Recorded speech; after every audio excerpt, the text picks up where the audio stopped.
Champions trophy 2025 के लिए team India का स्क्वाड तो आ गया, लेकिन हर तरफ यही चर्चा है कि पिछले 6 मैचों में 400 लगाने वाले Sanju Samson champions trophy squad का हिस्सा क्यों नहीं है।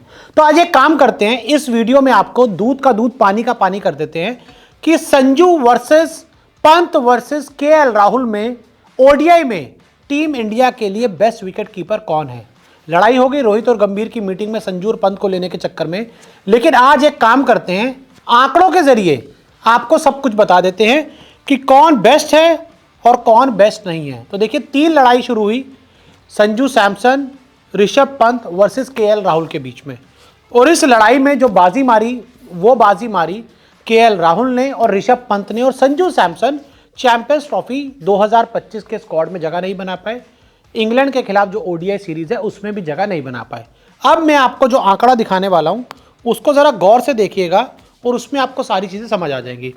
ऋषभ पंत ने अभी तक 31 वनडे मैच खेले हैं जिसमें उन्होंने 871 रन बनाए हैं, और जो उनका औसत है वो 33.50 का है, यानी कि जो उनका औसत है 33 और 34 के बीच में है। 31 मैचों में ऋषभ पंत अभी तक सिर्फ 100 लगा पाए हैं।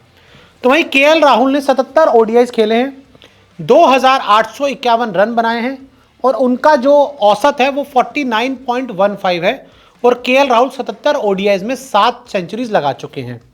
तो वहीं अगर हम कंपेयर करें संजू सैमसन से, जिनको टीम इंडिया में सेलेक्ट नहीं किया गया, उनके 16 ओडीआई मैचेस में 510 रन है, और उनका जो औसत है वो 56.66 का है, और 100 वो लगा चुके हैं। यानी कि जो संजू सैमसन के मैचेस इन तीनों से कम है, लेकिन जो औसत है ऋषभ पंत से भी ज़्यादा है, केएल राहुल से भी ज़्यादा है।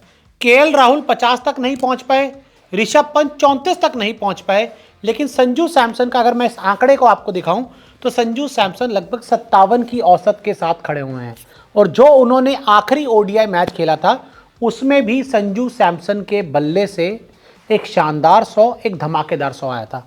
और बात देख लीजिए कि चैंपियंस ट्रॉफी 2025 का जब स्क्वाड आता है तो संजू सैमसन उसका हिस्सा नहीं बन पाते। वजह क्या दी जाती है कि भाई उन्होंने विजय हजारे नहीं खेला, वो विजय हजारे खेलने के लिए नहीं आया, इसलिए हम उनको चैंपियंस ट्रॉफी नहीं लेके जाएंगे। तो जो आपके करुण नायर विजय हजारे में 752 रन या 700 तकरीबन 80 के आसपास उन्होंने रन बना दिए, क्या आपने उनको विजय हजारे में सेलेक्ट किया? चैंपियंस ट्रॉफी में उनको सेलेक्ट किया? नहीं किया ना। तो किस तरह का लॉजिक है? संजू सैमसन पिछले 6 मैचेस में जो इंटरनेशनल उन्होंने खेले हैं उसमें उनके नाम 4 शतक हैं, 1 ओडीआई में लगाया था और 3 उन्होंने टी20 में लगाए हैं। लेकिन उसके बावजूद भी संजू सैमसन को बार बार इंडियन टीम से बाहर बैठना पड़ता है। और ऋषभ पंत जो कप्तान रोहित शर्मा की एक पर्ची है, या कप्तान रोहित शर्मा के बहुत फेवरेट हैं, हम उनको हर जगह ले जाते हैं। टी20 वर्ल्ड कप खिला दिया, वहाँ फ्लॉप हुए, उससे पहले 2019 वर्ल्ड कप खिलाया, वहाँ फ्लॉप हुए, 2022 वर्ल्ड कप खिलाया, वहाँ फ्लॉप हुए, 2021 का वर्ल्ड कप भी खेले थे, वहाँ फ्लॉप हुए थे। मतलब जहाँ भी आपने ऋषभ पंत को खिलाया है बड़े इवेंट्स में, वो वहाँ फेल हुए हैं। लेकिन उसके बावजूद फिर भी बार बार घूम फिर कर आप आ जाते हो ऋषभ पंत पर। क्यों भाई? क्या संजू सैमसन डिजर्व नहीं करता? क्या संजू सैमसन ने किसी को चपेड़ मार दिया ड्रेसिंग रूम में, या क्या संजू सैमसन ने गलत किया है जो बार बार संजू सैमसन के साथ धोखा होता है? तो भाई साहब आंकड़ों के जरिए मैंने आपको दिखा दिया, एक बार फिर दिखा देता हूँ।